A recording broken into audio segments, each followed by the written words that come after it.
They told me I was defective at the family dinner where they served imported wine and lies.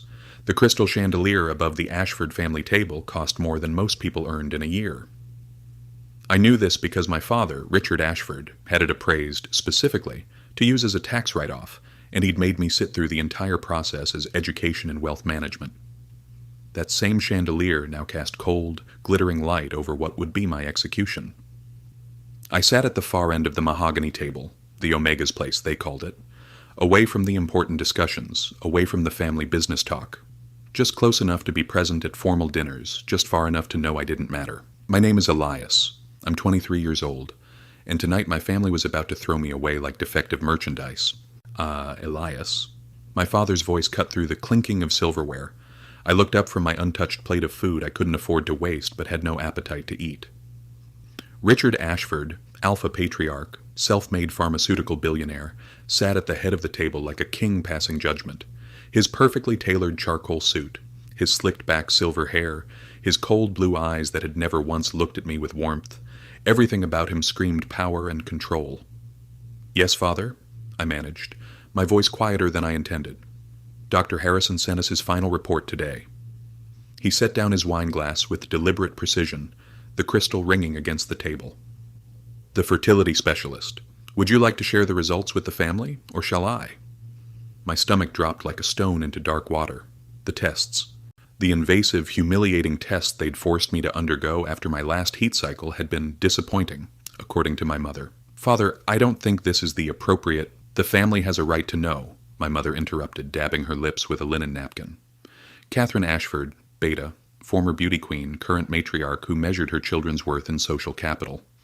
"Especially considering the resources we've invested in your upbringing." Resources. That's all I'd ever been to them. An investment that failed to yield returns. My older brother Cameron leaned back in his chair, a smirk playing on his alpha features. The golden child, the heir who did everything right. Presented as alpha at 15, graduated top of his class, took over the family's West Coast operations at 25. "Just tell us already," Cameron said, swirling his wine.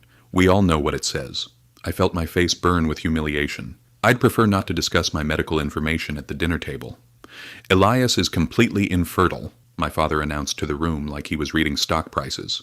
"Unable to carry pups. Irreversibly. The specialist confirmed it's a genetic defect, not correctable with any current treatment." The words hung in the air like a death sentence. My younger sister Victoria gasped dramatically, though I could see the gleam of satisfaction in her beta eyes. She'd always enjoyed watching me squirm, relished being the normal child compared to the defective Omega. "Oh no," she said, her tone dripping with false sympathy. "Poor Elias. What will you do now? You can't exactly fulfill the Omega role in the family." "What he'll do," my father said, setting down his fork with finality, "is leave this family." The room went silent except for the ticking of the antique clock on the mantel. I stared at him, certain I'd misheard. "What? You heard me." Richard Ashford's voice was businesslike, as if he were terminating an underperforming employee rather than disowning his son. "You're not a functional Omega. You can't carry heirs. You can't form advantageous bonding contracts with alpha families. You're useless to the Ashford legacy." "Richard," my mother said softly. Not in protest, just checking if he was absolutely certain about this decision. "I've made up my mind," he said. "Elias, you have until tomorrow morning to pack your belongings. You'll receive a one-time payment of $50,000. After that, you're on your own. The Ashford name belongs to those who can actually contribute to it." $50,000. It sounded like a fortune. But I knew from growing up in this world that it wouldn't last 6 months in this city. "You're disowning me," I whispered, the reality crashing over me in waves. "Because I can't have children." "We're releasing you from your obligations to this family," my father corrected, as if that phrasing made it any less cruel. "You're free to pursue whatever life you want, just not as an Ashford." Cameron raised his wine glass in a mock toast. "Cheers to that. One less embarrassment at family functions." Victoria giggled, hiding her smile behind her hand. My mother said nothing, just looked away, examining her manicure as if the conversation bored her. I stood up slowly, my chair scraping against the marble floor with a sound like fingernails on a chalkboard. My hands were shaking. My whole body was shaking. "I understand," I said, proud that my voice didn't break. "Good." My father returned to cutting his steak. "Davis will help you pack in the morning. Don't take anything that belongs to the family. That includes jewelry, electronics, or anything purchased with Ashford money. No need for Davis." I pulled off the Ashford family ring, the one they'd given me at my presentation ceremony when I'd turned 18, and set it on the table with a sharp click. "I'll be gone tonight." I walked out of that dining room with my head high, spine straight, refusing to let them see me break. I made it to my bedroom, the small one on the third floor, away from the family quarters, before the first sob escaped. 12 hours later, I stood on a street corner in the rain with everything I owned crammed into a single duffel bag. The $50,000 had been transferred to my account as promised, though my father had also frozen all my credit cards, cut off my phone plan, and had security escort me from the Ashford estate at dawn, with instructions not to return, unless you want to be arrested for trespassing. I'd taken the bus as far as my cash would go, trying to put distance between myself and the estate. Now I was in a neighborhood I didn't recognize. Industrial, rundown, the kind of place Ashfords didn't venture into. The rain was relentless, cold autumn rain that soaked through my jacket and chilled me to the bone. I needed to find shelter, a hostel, a cheap motel, something. But first I needed to figure out where I was.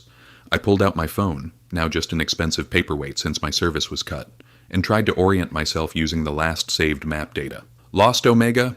I spun around, heart hammering. 3 men stood behind me in the rain. They'd approached so silently I hadn't heard them over the downpour. Triplet alphas. I could smell them even through the rain. 3 distinct but complementary alpha scents. Leather and gunpowder. Cold steel and mint. Dark spice and smoke. Identical triplets by the look of them, though their energies were completely different. They wore expensive suits under long coats, the kind of clothes that said money and danger in equal measure. The one in the middle spoke first, his voice smooth as whiskey. "Mo, you look lost." "I'm fine," I said automatically, clutching my duffel bag tighter. Years of Omega safety training kicked in, never show weakness to unknown alphas. The one on the left raised an eyebrow, rain dripping from his dark hair. "Fine? You're standing in the worst neighborhood in the city, soaking wet, with nowhere to go. That's not fine, sweetheart." "Don't call me that," I snapped, then immediately regretted it. These were alphas, big ones, and I was alone. But instead of getting angry, the one on the right smiled slightly. "Fair enough, but you're still standing in front of our establishment shivering like a drowned cat. That's bad for business." I looked at the building behind them for the first time. It was nondescript from the outside, but expensive, exclusive. The kind of place my family used to frequent for business dinners that I was never invited to. "I'm sorry," I said, stepping aside. "I didn't mean to block your entrance. I'll move." "We're closed," the middle one said. His eyes, gray like storm clouds, were studying me with an intensity that made me want to look away. "But you're welcome to come inside. Dry off. Figure out your next move." Every instinct screamed danger. 3 alphas, unknown location, vulnerable Omega. But the rain was freezing, my clothes were soaked through, and I had no idea where else to go. "Why would you help me?" I asked suspiciously. The middle one's expression shifted slightly.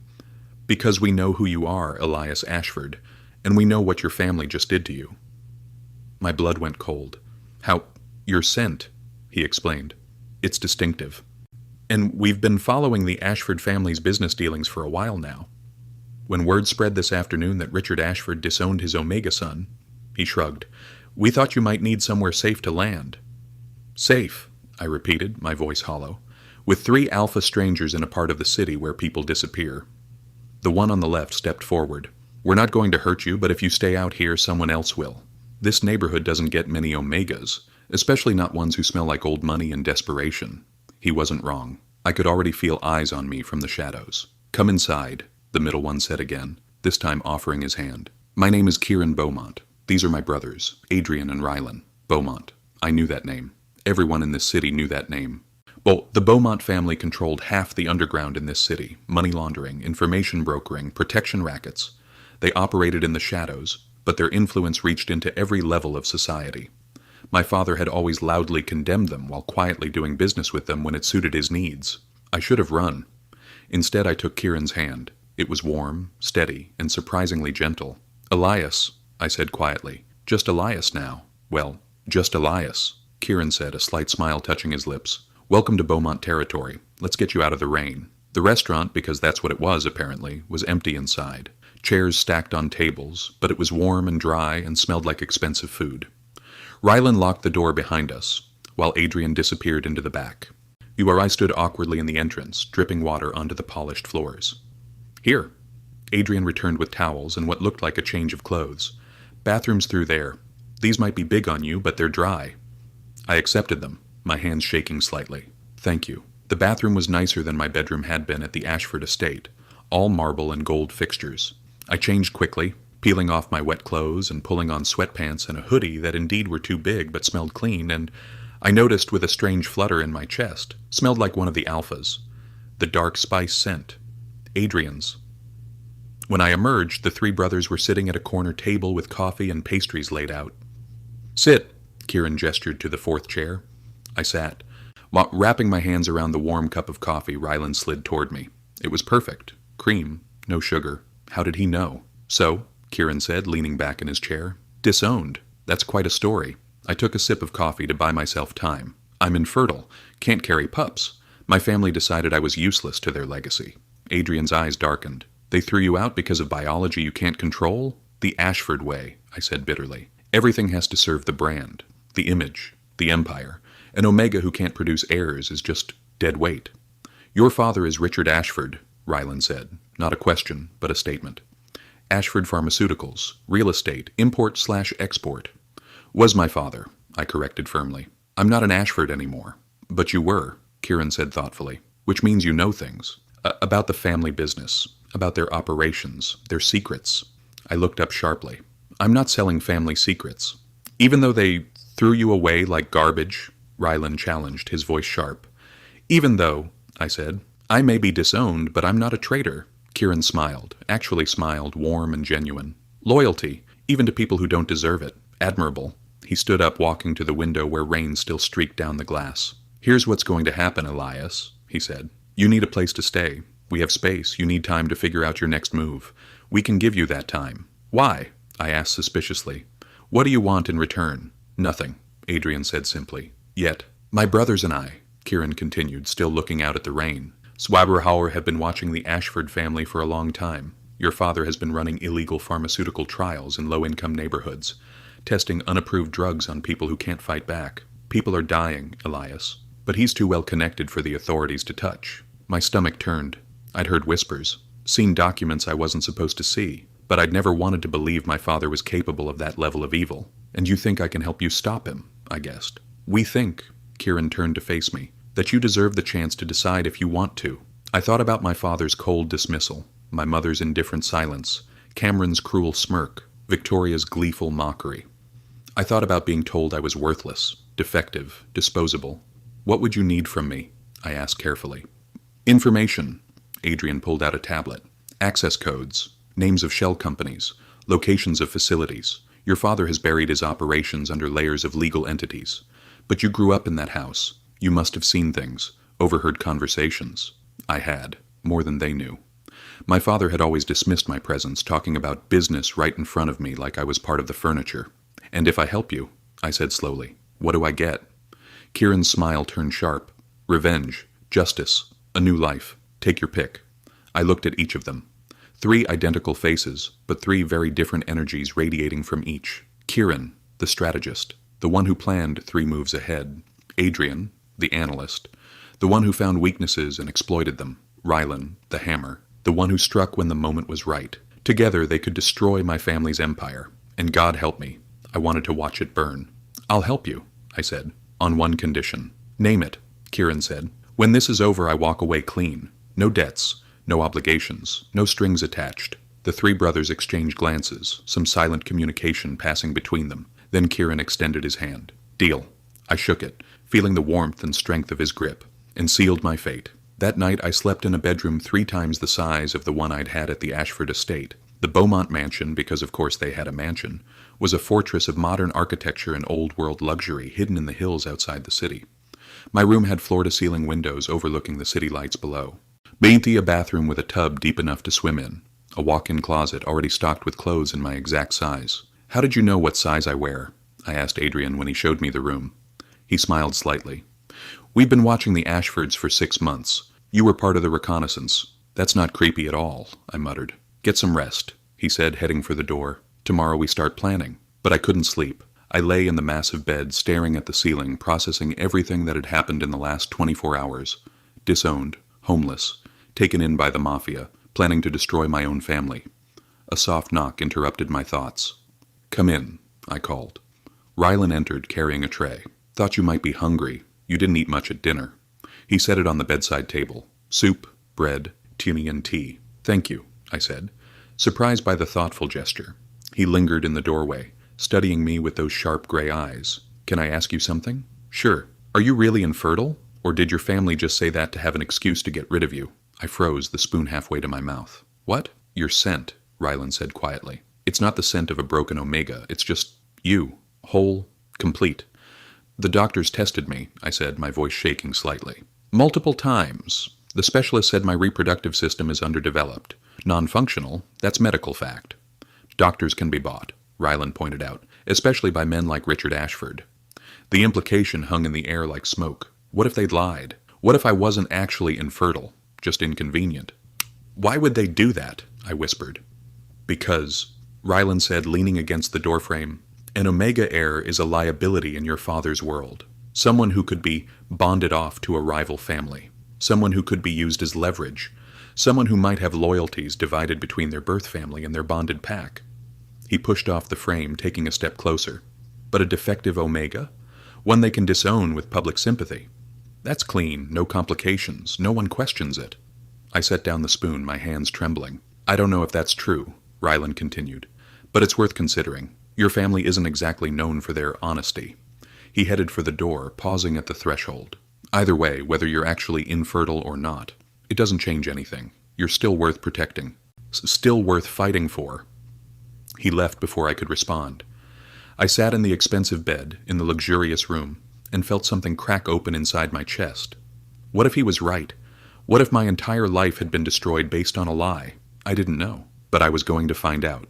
And if my family had lied to me about this, if they'd labeled me defective to suit their own purposes, then I was going to burn their empire to the ground. The next morning I met with all three brothers in what they called the war room. It was exactly what it sounded like. A massive space with screens covering one wall, tables covered in documents, whiteboards filled with diagrams and connections. At the center of it all was a huge photo of my father, surrounded by smaller photos of his associates, his business partners, his shell companies. "Welcome to the operation," Kieran said, handing me coffee in a mug that said, "World's Okayest Omega. Let's destroy some lives." Over the next few weeks I learned exactly how the Beaumont brothers worked. Adrian was the information specialist. He could hack into any system, trace any digital footprint, find dirt on anyone. He showed me spreadsheets of my father's illegal transactions, recordings of phone calls I'd never heard, documents I'd never seen. "Your father has been funneling money through the Ashford Foundation for Medical Research," Adrian explained one afternoon, pulling up financial records on the big screen. "On paper, it funds hospitals and research. In reality, it's funding illegal drug trials on unwilling subjects in poor neighborhoods." "Can you prove it?" I asked, staring at the evidence. "With your help." Yes. He highlighted a series of transactions. "These payments all went to a facility in the industrial district. If we can get documentation from inside—" "I still have my access card," I said suddenly, "for Ashford Industries properties. My father never thought to revoke it, probably forgot I even had it." All three brothers looked at me. "You're saying you can get us inside," Kieran said slowly. "Yes." Ryland's smile was sharp and dangerous. "Then we have our way in." The raid happened on a Thursday night. Rylan and I went in first, using my access card to bypass the main security. The facility looked abandoned from the outside, just another warehouse in the industrial district. But inside was a different story. The hallway lights flickered, fluorescent, harsh. They buzzed with that sound that gets inside your skull. "Stay close," Rylan murmured, his hand resting on the weapon concealed under his jacket. We moved deeper into the building. The smell hit me first, antiseptic trying to cover something worse. Decay, sickness, fear. Then I saw them. The first room had 12 beds, 12 people strapped down with medical restraints. An Omega girl who couldn't have been more than 16, her skin covered in red welts. Her eyes were open, but unseeing. Whatever they'd given her had taken her somewhere far away. A beta man in his 30s, convulsing. The machines beside him beeped frantically, but no one came to help. An elderly Omega woman so still I thought she was dead until I saw her chest rise. Barely. "Jesus Christ," I whispered. "Document it," Rylan said, his voice tight with controlled rage. He handed me a camera. "Every single one." My hands shook as I took photos. The girl with the welts, the convulsing man, the elderly woman, the others, so many others. There were names on clipboards at the foot of each bed. But no consent forms, no emergency contact information, just subject numbers and dosage logs. They're not patients, I said, bile rising in my throat. They're experiments. Keep moving, Rylan urged. We need to see all of it. The second room was worse. Children. 5 of them. All under 10 years old. A little boy with burn marks on his arms where they'd tested a topical medication. He was crying softly, calling for his mother. A girl who looked about 8, her hair falling out in clumps. Chemotherapy, maybe.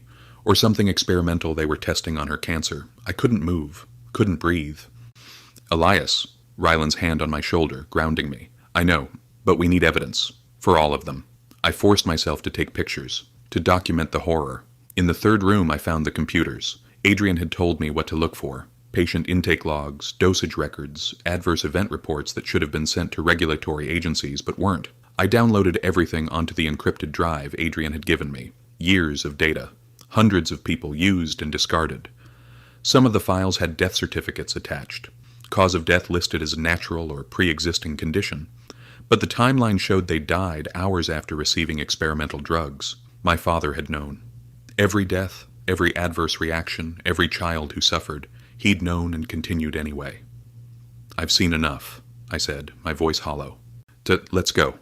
As we left, I looked back one more time at the children's ward. The little boy had stopped crying. He'd fallen asleep or passed out. I couldn't tell which. We're going to stop this, Rylan promised. Your father is going to pay for every single person in this building. I nodded, unable to speak. Because I'd known my father was cruel. I'd known he valued money over people. But I hadn't known he was a monster. Now I did. And I was going to make sure the world knew it too. By the time we got back to the mansion, Adrian had already started processing the data. This is enough, he said, scrolling through the files. More than enough. We have patient names, drug protocols, death reports, everything. Send it to the authorities, I said. Not yet, Kieran interjected. First we leak it to the press. Your father has too many connections in law enforcement. If we go to the police first, evidence will disappear. But if we make it public first, Adrian added, then he can't make it go away, I finished. The story broke 3 days later. Ashford Pharmaceuticals caught running illegal human experiments. My father's face was plastered across every news station, every newspaper, every social media platform. The photos from the facility, the ones I'd taken, were everywhere. The little boy with burn marks, the elderly woman barely breathing, the subject log showing how many had died. The stock price plummeted within hours. Protests formed outside Ashford Industries headquarters. Regulatory agencies announced investigations. Criminal prosecutors filed charges. I watched it all from the safety of the Beaumont mansion. I was drinking coffee with Kieran and felt absolutely nothing. No guilt, no regret, just cold satisfaction. But my family wasn't going to go down quietly. 2 weeks after the story broke, I was at a coffee shop near the mansion, my first time venturing out alone, when a car pulled up to the curb. My brother Cameron stepped out. "Elias," he said, his alpha voice trying to command submission, "we need to talk." "I have nothing to say to you," I replied, walking faster toward the mansion gates. He grabbed my arm, yanking me back. "You did this. You destroyed our family." "I exposed your crimes," I corrected, wrenching my arm free. "There's a difference." "You're a traitor," Cameron hissed, his face flushed with rage. "Father wants you to know this isn't over. We're going to destroy you for this. You and those Beaumont criminals you're whoring yourself out to." Before I could respond, a hand landed on Cameron's shoulder. Rylan. He'd appeared silently, his grip on my brother's shoulder visibly painful. "I'd be very careful about what you say next," Rylan said quietly, his voice deadly calm. "Your family's already drowning. Don't drag yourself down with them." Cameron jerked away, but fear flickered in his eyes. "This isn't over." He got back in his car and sped away. Rylan looked at me. "You okay?" "I'm fine," I said, but I was shaking. That night the brothers called an emergency meeting. "Your family is getting desperate," Kieran said, his face grim. "And desperate people do desperate things." "We need to accelerate the timeline," Adrian added, pulling up new intel on the screens. "Your father is liquidating assets. Transferring money offshore. He's planning to flee the country." "When?" I asked. "Tomorrow night. Private airfield. If he gets on that plane, he disappears," I finished. "Starts over somewhere with no extradition treaty." "Exactly," Kieran said. "And he'll spend the rest of his life sending people to hurt you. Hurt us. So what do we do?" I asked. The three brothers looked at each other, then at me. "We end this," Rylan said simply. "Tonight. But first there was something I needed to know." "Adrian," I said, turning to him. Can you get me an appointment with a different fertility specialist, one who has no connection to my family? He understood immediately. I'll have it arranged for tomorrow morning. The medical office was in a part of the city I'd never been to. Clean, modern, anonymous, doctor. Date Chen was a kind, older beta woman who specialized in omega reproductive health. She had no idea who I was, no reason to lie. I'm going to run a full panel, she explained, preparing the ultrasound. It shouldn't take long. I lay on the exam table, staring at the ceiling while she worked. The silence stretched. Then she paused. Mr. Beaumont, she said carefully, I'm looking at your previous medical records from Dr. Harrison. He indicated severe reproductive system underdevelopment, structural abnormalities, complete infertility. My heart stopped. And I'm not seeing any of that. She turned the screen toward me. Your reproductive system is perfectly normal. Textbook healthy, actually. I don't understand how Dr. Harrison could have reached such a different conclusion unless... She trailed off. But I could see the realization dawning in her eyes. Unless he was paid to lie, I finished for her. Dr. Chen's face went pale. I can't speculate on another doctor's motivations, but I can tell you with absolute certainty that you are not infertile. You never were. The room tilted. All those years, all that shame, being told I was broken, defective, worthless, all of it had been a lie. Can I have copies of everything? I asked, my voice surprisingly steady. The ultrasound images, the lab results, all of it? Of course. I walked out of that medical office with a folder full of proof that my father had destroyed my life over a fabrication. The three brothers were waiting in the car. One look at my face, and Kieran knew. It was a lie, I said, sliding into the back seat. I'm not infertile. Never was. He paid Dr. Harrison to fake the results. Elias? Adrian started. Don't. I held up a hand. Just don't. Not yet. We drove back to the mansion in silence. I made it to my bedroom before I broke. The sob that tore out of me was animal, raw. I collapsed on the floor, the folder of medical results scattered around me, and screamed. 23 years of my life destroyed over a lie. 23 years of believing I was fundamentally broken. Of internalizing that I was worthless because I couldn't fulfill the basic omega function of bearing children. And it had all been calculated, deliberate. My father had looked at me and decided that an omega heir was inconvenient, so he'd simply eliminated the problem. The door opened. All three brothers came in, kneeling around me on the floor. I believed them, I choked out. I believed I was defective, that I was the problem, that everything they said about me was true. It wasn't, Kieran said firmly. None of it was true. But I believed it, I repeated. And they knew. They knew I would. That's why it worked. Ryland pulled me against his chest. Listen to me. What they did was evil. What they made you believe about yourself was evil. But you survived it. You're here. You're whole. I'm not whole, I sobbed. I'm broken because of what they did to me. No, Adrian said, taking my face in his hands. You're not broken. You never were. They tried to break you. They failed. I cried for hours. For the child I'd been. For the teenager who'd presented as Omega and been told he was defective. For the man who'd walked out of that family dinner believing he deserved to be discarded. The brothers held me through all of it. Let me rage, let me grieve, let me feel everything I'd been suppressing for years. When the tears finally stopped, I felt hollow, empty, but also clear. I'm going to tell him, I said, tonight, at the airfield. I'm going to make sure he knows that I know. Good, Kieran said. He should know exactly why he's falling. The private airfield was exactly where Adrian's intelligence said it would be. A desolate stretch of cracked tarmac on the outskirts of the city, shrouded in fog. I sat in the back of Kieran's armored SUV, the folder of medical results in my lap, watching the dark shapes of buildings pass by through tinted windows. You didn't have to come, Kieran said from the driver's seat, his eyes meeting mine in the rearview mirror. We could handle this without you. I know, I said. But I need to see it. I need to see him know that I'm the reason he fell. Ryland, sitting beside me, squeezed my hand. Then you'll see it. Adrian was in the passenger seat, monitoring multiple screens. He's there. Richard Ashford, 2 security guards, and a pilot. The plane's fueled and ready. How long until takeoff? Kieran asked. It's 20 minutes, maybe less. Then we move now. The convoy, because it was a convoy, 6 black SUVs filled with Beaumont security, rolled onto the airfield with headlights blazing. My father was standing near the stairs of a sleek private jet, barking orders at the pilot. He looked diminished somehow. Rumpled suit, no tie, hair uncombed. The mighty Richard Ashford reduced to a man fleeing in the night. When he saw the vehicles approaching, he went pale. "Go!" he shouted at the pilot. "Get this plane in the air now!" But the Beaumont vehicles blocked the runway, creating a barrier of steel and bulletproof glass. Car doors opened. Security personnel poured out, weapons raised but disciplined, and then the triplets emerged. Kieran, Adrian, and Rylan walked side by side toward the plane, an unstoppable force of coordinated power. I got out too, staying behind them, but visible. I wanted my father to see me, to know. "You can't do this," Richard stammered, his voice shrill. "I'm Richard Ashford. I have lawyers. I have connections. If you touch me, the authorities are actually quite grateful to us tonight," Adrian interrupted, holding up a tablet. "You see, Richard, while you were busy trying to escape, I was busy sending your complete financial records to the FBI. Tax evasion, money laundering, embezzlement from your own charitable foundation." He tapped the screen. "They're on their way here now to collect you." My father's face went from pale to ashen. You ruined me." "No," I said, stepping forward. "You ruined yourself. We just made sure everyone knew about it." Richard's eyes locked on me, and for the first time in my life I saw fear in them.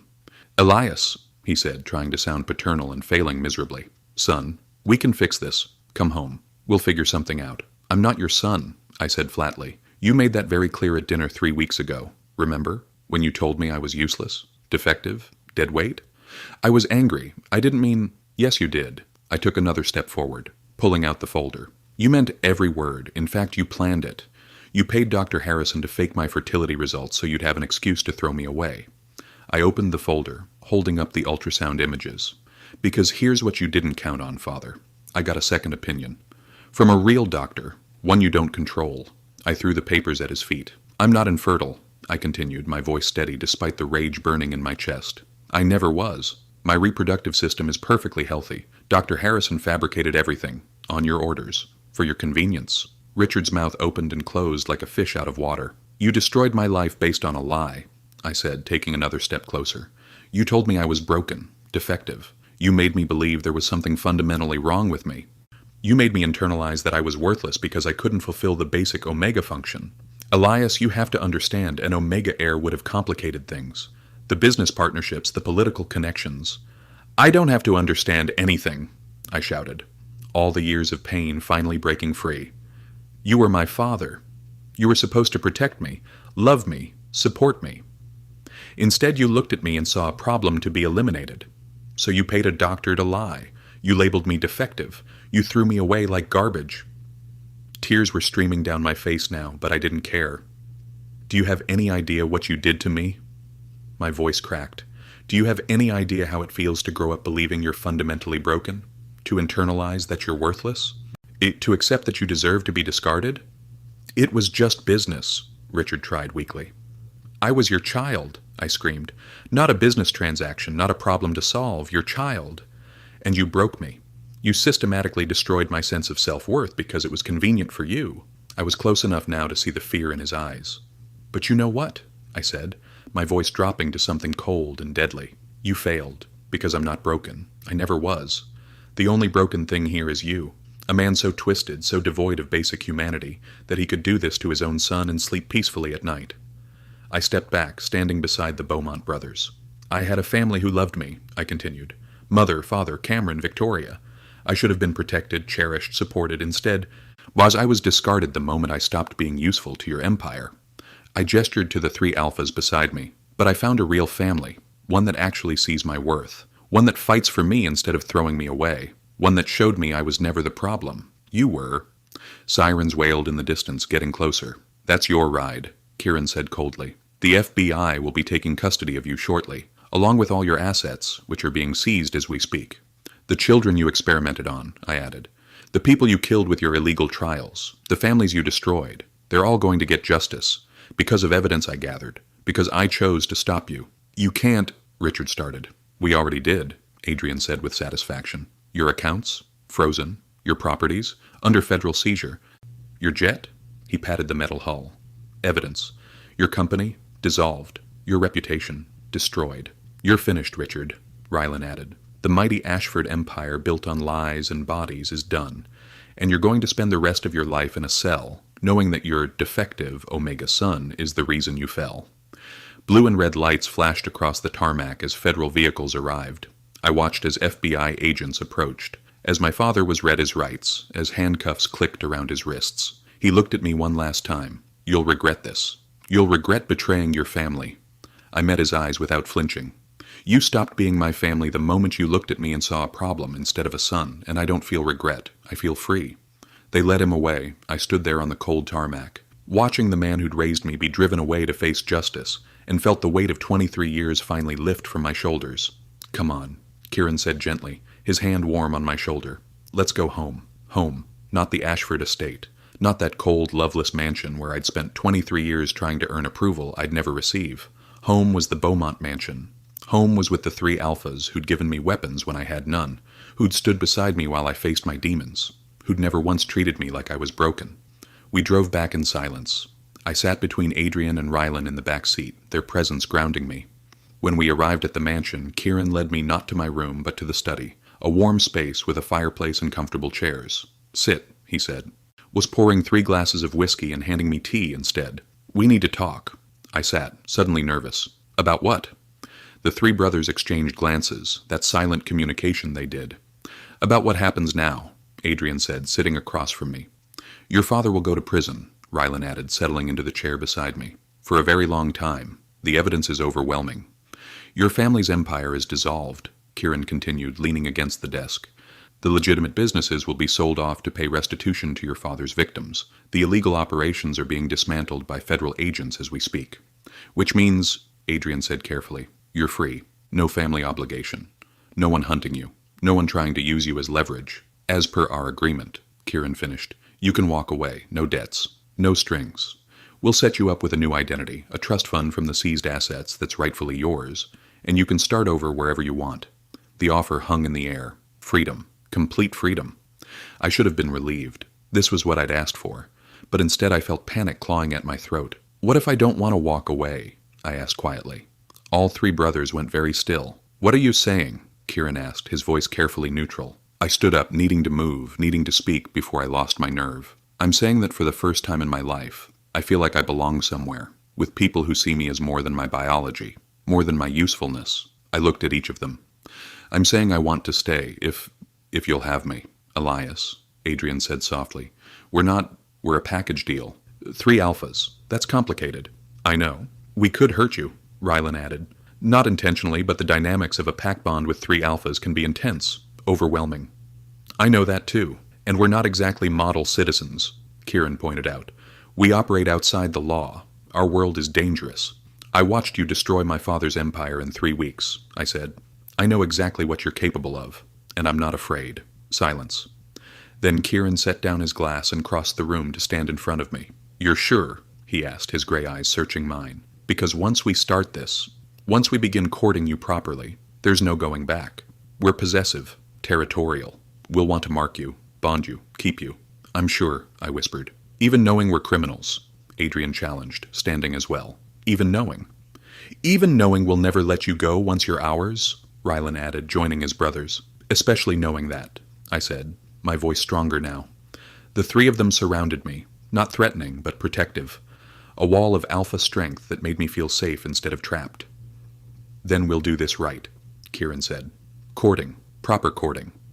We'll give you time to know us, to be absolutely certain this is what you want." "How much time?" I asked. "As much as you need." "And if I decide I want the bond?" I asked, heart hammering. "All 3 of you?" "Then we'll give you that too," Adrian murmured. "Everything," Rylan added. "We'll give you everything." The courting period started the next week. Kieran went first. "There's an art gallery opening tonight," he said over breakfast one morning. Private showing, very exclusive. Would you like to come with me?" I'd never been to an art gallery. My father considered art a waste of money unless it was an investment piece to hang in his office. "I'd love to," I said. That evening, Kieran drove us to the gallery in his sleek black car. He was wearing a perfectly tailored suit that made him look like he belonged on the cover of a magazine. I felt underdressed in the clothes Adrian had bought me. Nice, but not designer. "You look perfect," Kieran said, as if reading my mind. "Stop worrying." The gallery was in a converted warehouse, all exposed brick and soaring ceilings. The art hung on stark white walls, lit with precision spotlights. "What do you think?" Kieran asked as we walked through the first room.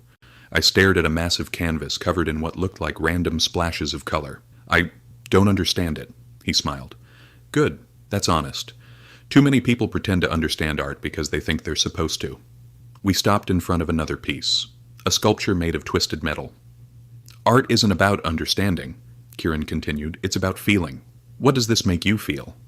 I studied the sculpture, the way the metal twisted and contorted, the sharp edges, the way it seemed to be reaching for something it could never quite grasp. Pain, I said quietly. It feels like pain, like something broken trying to put itself back together. Kieran looked at me, something soft in his eyes. Exactly. The artist made this after a devastating loss. You can see it in every line. We moved through the gallery slowly, Kieran explaining the stories behind each piece, the artist's intentions, the techniques they used. This one, I said, stopping in front of a painting, it was all blues and silvers, like moonlight on water. This one makes me feel peaceful, like everything could be okay. Why? Kieran asked. Because it's beautiful without trying to be. It doesn't need to justify its existence. It just is. Kieran was quiet for a long moment. Then, you see art the way I do. Not technically, emotionally. We ended up in a small room at the back of the gallery. A single painting hung there. A portrait of a man's face, half in shadow, half in light. This is my favorite, Kieran said. The duality of human nature, the darkness we hide, the light we show the world. I stared at the painting, thinking about my father. About the man who presented himself as a pillar of society while running illegal experiments in the shadows. What if there's more darkness than light? I asked. Then you find people who bring their own light, Kieran said. He turned to face me. You don't have to carry the darkness alone, Elias. That's what PAC is for. On the way home, we stopped at a late-night cafe. Kieran ordered us both coffee and pastries. Did you enjoy it? He asked. I did, I admitted. I never knew art could be like that. Personal. Emotional. Most people don't, Kieran said. They see it as decoration or investment. But real art is about the human experience, about expressing things we can't put into words. He reached across the table, taking my hand. I want to show you beauty, Elias. Real beauty, not the hollow, expensive kind your family valued, but the kind that touches something in your soul. Why? I asked. Because you've seen enough ugliness, he said simply. You deserve to see beauty too. We sat there in the quiet cafe, hands linked across the table, and I felt something shift inside me. This was courting, not grand gestures or expensive gifts, but someone taking the time to share something they loved with you, to show you their world, and I wanted more.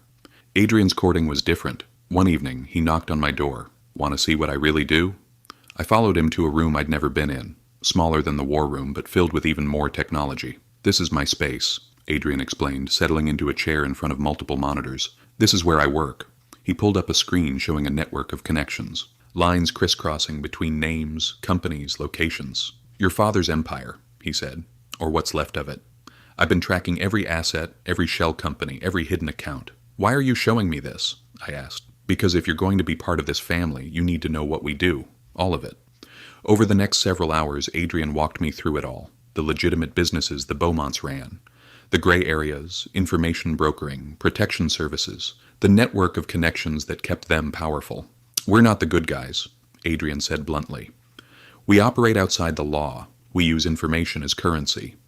We make deals with people your father would have called criminals. But you're not like him, I said. No, Adrian agreed. We have rules. We don't hurt innocents. We don't experiment on people. We don't prey on the vulnerable. He pulled up another screen, this one showing the facility I'd raided with Rylan. But we do destroy people who do those things, he continued. Your father isn't the first corrupt billionaire we've taken down. He won't be the last. You're vigilantes, I said. We're opportunists, Adrian corrected. We find powerful people who are abusing that power and we end them, sometimes for money, sometimes for justice, usually both. He turned to face me. I'm showing you this because I don't want you to have any illusions. We're criminals, Elias. Sophisticated ones. Powerful ones. But criminals nonetheless. And you think I'll run? I challenged. I think you deserve to make an informed choice, Adrian said. You spent your whole life with people who lied to you. It manipulated you, controlled you through information asymmetry. I won't do that. He pulled up one more screen. This one showed my own file. Everything the Beaumonts had gathered on me over 6 months of surveillance. We knew who you were before that night in the rain, Adrian admitted. We knew your family was going to disown you. We'd intercepted your father's communications with Dr. Harrison about the fake fertility results. My breath caught. You knew. We knew, Adrian confirmed. We could have intervened earlier, exposed it before your father could use it against you, but you wanted me angry enough to help you, I finished. Yes, Adrian said, meeting my eyes. I won't apologize for it. We needed access to your father's empire. You needed revenge. It was mutually beneficial. He stood up, walking over to me. But somewhere along the way, it stopped being just business, he said quietly. You stopped being an asset and started being you. And that's why I'm showing you all of this. Because you deserve to know the truth. All of it. I looked at the screens, at the evidence of manipulation, calculation, the cold strategic thinking that had brought us together. You used me, I said. Initially, yes, Adrian admitted. But Elias, I would do it again, because you deserve justice. Your father deserved to fall. And if I had to be calculated about making that happen, I'd make the same choice. He cupped my face in his hands. But I'm not being calculated now, he said. Right now, showing you this, risking that you'll hate me for it. This is real. I'm trusting you with the truth because you deserve honesty. Even when it's ugly. I thought about it. About being used, about strategic manipulation. I don't hate you, I said finally. You gave me the tools to destroy the man who destroyed me. You're right. I would have done it anyway. You just made it possible. You're not angry. I'm angry about a lot of things, I said. But not this. You were honest about what you are from the start. You told me you operate outside the law. You told me you're not the good guys. And you just proved it by showing me exactly how you operate. I gestured to the screens. This is who you are, and I'm choosing it anyway, because you're more honest than my family ever was, even when the truth is ugly. Adrian kissed me then, soft, gentle, a question and an answer all at once. No more secrets, he promised. Whatever you want to know, I'll tell you. Then teach me, I said. Teach me how to do what you do. His eyes lit up. Really? Really. I want to learn. I want to be part of this. Not just as an omega to be protected, but as a partner who understands the game. Adrian grinned. Then let's get started. We spent the next several weeks in that room. Adrian teaching me how to trace digital footprints, how to read financial records, how to spot the patterns that revealed hidden connections. I was a natural at it, he said. All those years of being invisible had taught me to observe, to notice the details others missed. You see people, Adrian explained one night, really see them, their tells, their patterns, their weaknesses. That's the most valuable skill in this business.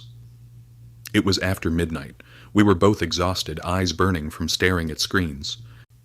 Why are you doing this? I asked.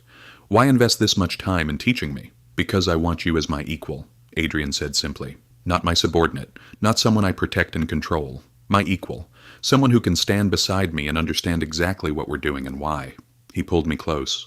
I've never had that before, he admitted. Kieran and Rylan are my brothers. We work together perfectly. But you could be something more. A true partner in every sense. I want that too, I said, and I meant it. Rylan's courting was the most unexpected. You need to learn to fight, he announced one morning. I don't, I started. Yes, you do, he interrupted. You were targeted by your family. You're now connected to the Beaumonts. That makes you a target for our enemies too. Eki, you need to be able to defend yourself. The mansion had a private gym in the basement, fully equipped, mats on the floor, punching bags, weights, everything. I don't know how to fight, I protested as Rylan handed me training clothes. That's why I'm teaching you, he said patiently. The first session was humiliating. Rylan showed me basic stances, and I kept losing my balance.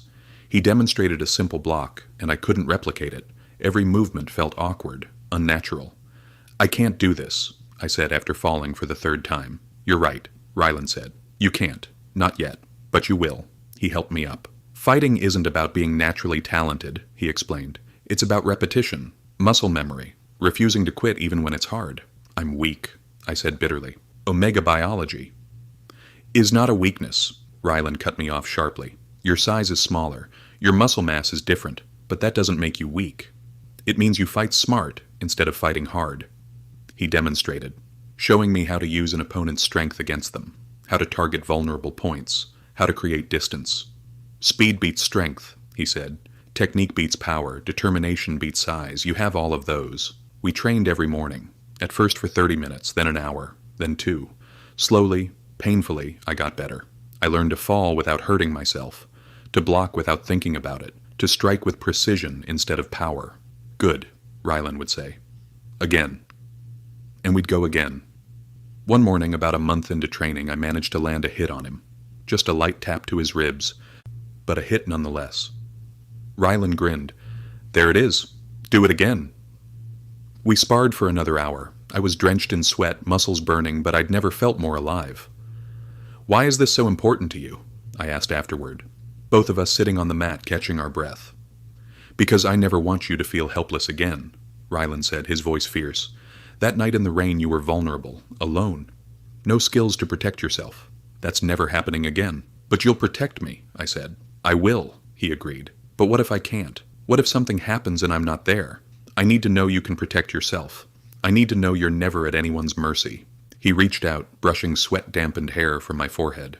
"Your family made you believe you were weak, fragile, something to be protected or discarded. I'm showing you that you're strong, that you can fight, that you don't need anyone to save you, even if you'll always have us if you want us." I understood then. This wasn't just about self-defense. It was about reclaiming my power, about proving to myself that I was capable. "Thank you," I said quietly. "Don't thank me yet," Rylan said with a sharp smile. "We're just getting started." The training intensified, Rylan teaching me not just how to fight, but how to think like a fighter, how to assess threats, how to spot danger before it arrived, how to plan escape routes. "You're not training me to be a bodyguard," I said one day, realizing the level of tactical thinking he was teaching. "No," Rylan agreed. "I'm training you to be dangerous. There's a difference." He showed me pressure points, vulnerable areas, how to disable someone quickly if necessary. "I don't want to hurt anyone," I protested. "Neither do I," Rylan said. "But if someone threatens you, threatens our pack, I want you to have the option, the choice. You don't have to use it, but you should have it." He was right. For my whole life I'd had no choices, no power, no agency. Now Rylan was giving me the tools to choose, to fight back if I needed to protect myself and the people I cared about. It was terrifying and empowering in equal measure. One evening after training, we sat on the gym mats drinking water, both exhausted. "Can I ask you something?" I said. "Always." "Why did you become this?" I gestured vaguely. "A fighter, an enforcer." Rylan was quiet for a long moment. "Our parents were killed when we were 16, rival family. Steve, we were supposed to die with them." I went still. "What happened?" "I fought," Rylan said simply. "I was barely trained, just a kid, but I fought anyway. Killed 3 grown men with my bare hands and a kitchen knife." He looked at his hands. "Kieran got us out. Adrian erased the evidence, but I learned that day that fighting isn't about size or strength. It's about will, about refusing to die, about protecting the people you love." "I'm sorry," I whispered. "Don't be," Rylan said. "It made me who I am, and who I am is someone who will never let anyone hurt my pack again." He looked at me. "Your pack now, Elias. Whether you bond with us or not, you're ours, and I will burn this entire city down before I let anyone hurt you." The fierce protectiveness in his voice should have scared me. Instead, it made me feel safe. Over the next 3 months, the brothers courted me with patience and dedication. Kieran showed me beauty, took me to galleries, concerts, wine tastings, taught me that life wasn't just about survival. It was about experiencing joy, art, the small perfect moments that made existence worthwhile.